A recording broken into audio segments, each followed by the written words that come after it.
So my solo backpacking trip to Southeast Asia is very fast approaching. I have literally 6 weeks to go, and while I am absolutely beyond over the moon excited, I also have a lot of preparation I need to do.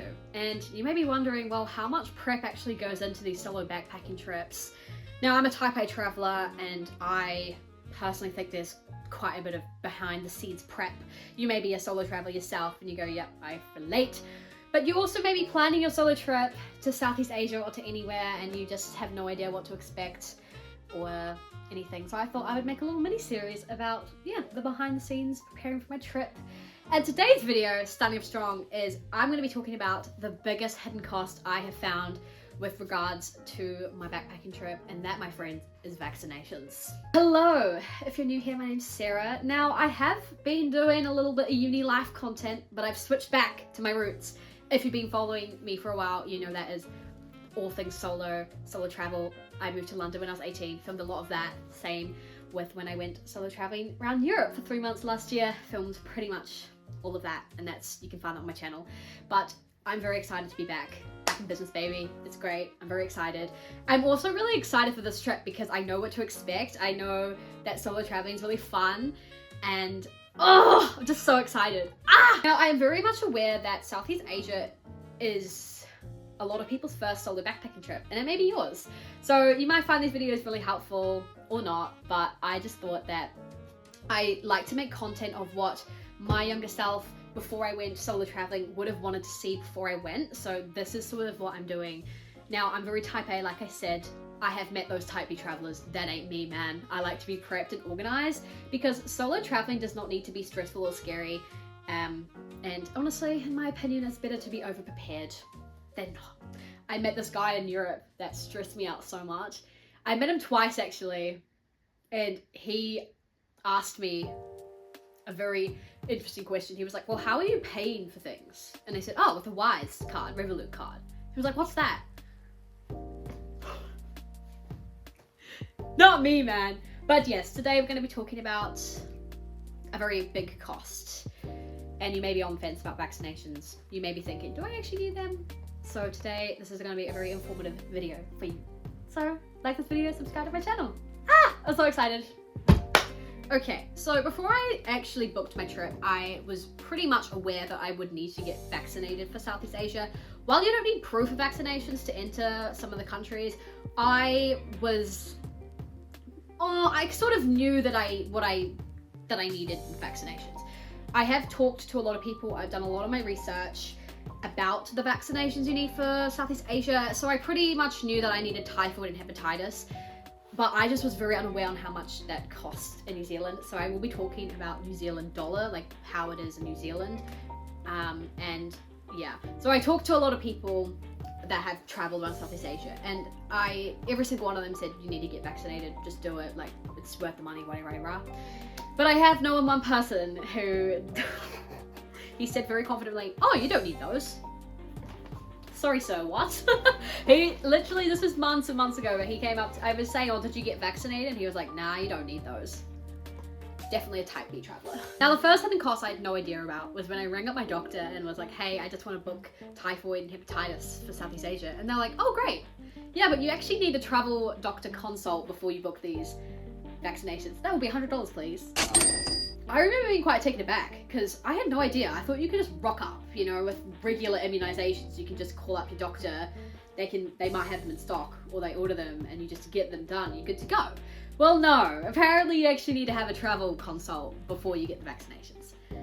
So I actually found that doctor's appointment incredibly helpful. It was so thorough. It was quite a long appointment, about 40 minutes. I think that's why it's $100. I also really liked it that it was actually my regular doctor, who was the travel doctor, and she knew all my sort of medical history and all that, and previous immunizations and that. But not only did she give me absolute extensive knowledge and advice on, on vaccinations, but she gave me really helpful links and websites where I could do my own research and all that. So I knew that I needed to get typhoid and hepatitis. Obviously, coming from New Zealand, we don't have those diseases here, so I was like, those are the ones that everyone gets. she said those were the ones that, yeah, you probably should get. And that same day I did get hepatitis and typhoid in this arm. And I also got a flu vaccination. In New Zealand, if you're asthmatic, flu's funded, so I got that just because the flu was absolutely rapid this year. It literally spread like wildfire this year. I was very lucky to not actually get the flu. But anyway, I had the jab for that. So hepatitis was 150 and typhoid was 110. So it's expensive, yeah. But she also did recommend me to get a tetanus booster, which was $55, and then a rabies shot dose, which is 2 doses. Rabies shots dose, 2 doses, which are 180 each. Now, I was very, very on the fence with rabies.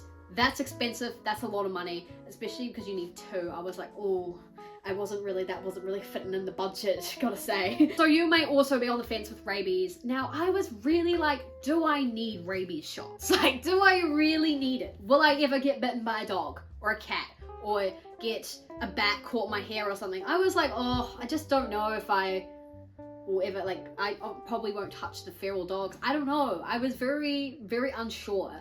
But then one day my cat, my bastard cat, just scratched me like on the leg when I was walking by, and I was like, you little anyway, but then it occurred to me, well, my cat obviously doesn't have rabies. We don't have rabies in New Zealand, but oh, my cat's just coming now. Speak of the devil. But it kind of occurred to me how easy it is to get attacked by a cat. That's not necessarily your fault. I'm not sure, you know, I think when animals are infected with rabies, they can get quite aggressive. So I thought, well, it could be quite easy to get bitten by a dog or a cat or whatever. So I was like, oh, maybe I'll just do a bit more research. Now, the way my doctor described it to me is it's very low risk, but with very high consequences. Now, rabies has a 100% mortality rate. If you do get bitten or whatever, you do get rabies, infected with rabies, you will pretty much die. So I was like, oh, you know what? I'm not willing to take that risk, actually. So I decided to call up the doctor and book it. I honestly just don't think that there is a price I'm willing to pay for my life. Like, my life trumps any money, really. My life is very important to me. It's very important to me that I don't get sick, and it may be important to you. So I did a bit of TikTok research as well, as you do. I may or may not have consulted ChatGPT, but yeah, general verdict was 100% get it done. I think in the NHS as well, they do recommend rabies, like with the typhoid and hepatitis. I think it's like part of that. So yeah, I was very on the fence, but I'm very glad. I actually got them done today. I got my first rabies shot today in this arm, and I also got a booster shot, which was the tetanus one I was talking about. So $180, $55.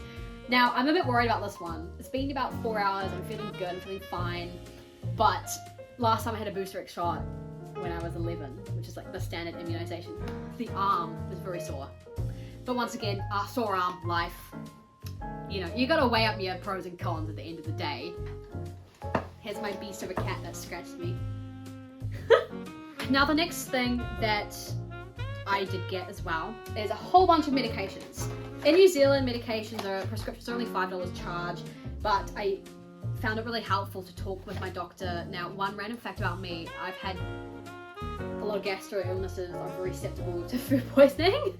So I was like, hey, I just want some like electrolytes. So she gave me this. She gave me these tablets to stop nausea. Is it to stop nausea? To stop nausea. I got some tablets to stop diarrhea as well, just in case I'm on a boat or a train. This has actually happened to my grandma, I think in India. Don't really want that, do we? And I also got some antihistamines because I have hay fever, and some Cristoderm, which is an antiseptic cream.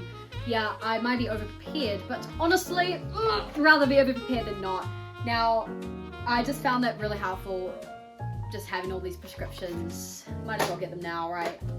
So that was another cost I didn't really think about, was prescriptions. Obviously, you don't need to get these, okay? Obviously you don't. I just wanted them because, you know, things happen. I might get food poisoning and feel horrible.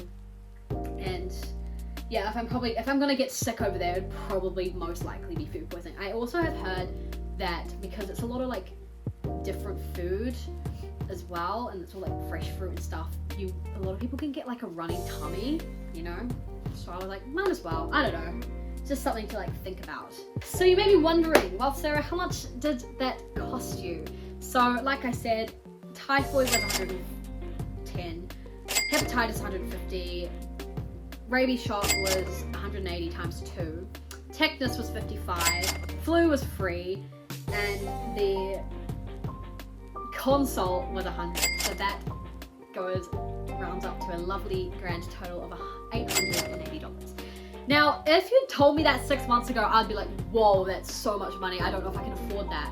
And honestly, I was like, oh, it's just so expensive. But like I said, like, it's my life over $880. Like, every time my life's gonna trump that money. Now, it's a lot of money. It is. But honestly, it's just so worth it, in my opinion, to get vaccinated. Like, I just would rather not. It's like travel insurance, right? Like, it's one of those things where it's like, oh, do I have to pay the money or whatever? But I think you do. I really think you do. And like I said, like, you don't need proof of vaccination to enter these countries. But I got the doctors to, or the nurses to give me a vaccination passport just in case. You never know. Maybe I need it for hostels. And that's the other thing. Staying in hostels, things go around hostels really quick. Planes as well. Like, I just want to be prepared. I want to be safe. And honestly, trust me, there's nothing worse than getting sick on your backpacking trip. Luckily, touch wood, that didn't happen to me in Europe, and that won't happen to me in Southeast Asia. But I'm just not willing to take that risk. You know, their healthcare systems isn't as good. I just don't want to be getting sick, and I don't want it to ruin my trip as well. Like, I think that's a big risk you take as well. Like, imagine having to come home because I accidentally get typhoid. It would just be absolutely, I think that's my worst nightmare. Just coming home early because I got sick. So just something to think about, but that was definitely a price I had no idea about. Yeah, so it's a killer, but I think it's very much worth it. And if you're thinking about a budget, definitely factor that in. I would even say, depending on the country, I think the NHS is even more money. Obviously it's pounds. I factor in the conversion rate, which is quite a lot. But definitely factor in, I might even say $1,000, pounds, whatever it is. But I would say, from New Zealand dollar point of view, $1,000 just for vaccinations, because some people get the Japanese encephalitis one, which I did research on that. I don't think I need that one, but it's just something to think about. And I do really hope this helps you sort of plan. But yeah, that was episode 1 on my prep, vaccinations. I'm actually feeling all good, like, because I had 3 in one day a month ago. I was actually really worried that I would be like kind of sick. You know how it can just like take a bit of a toll on your body. I was fine. I barely had a sore arm. Today, I had these vaccinations 4 hours ago, feeling okay, bit of a headache, not feeling too bad.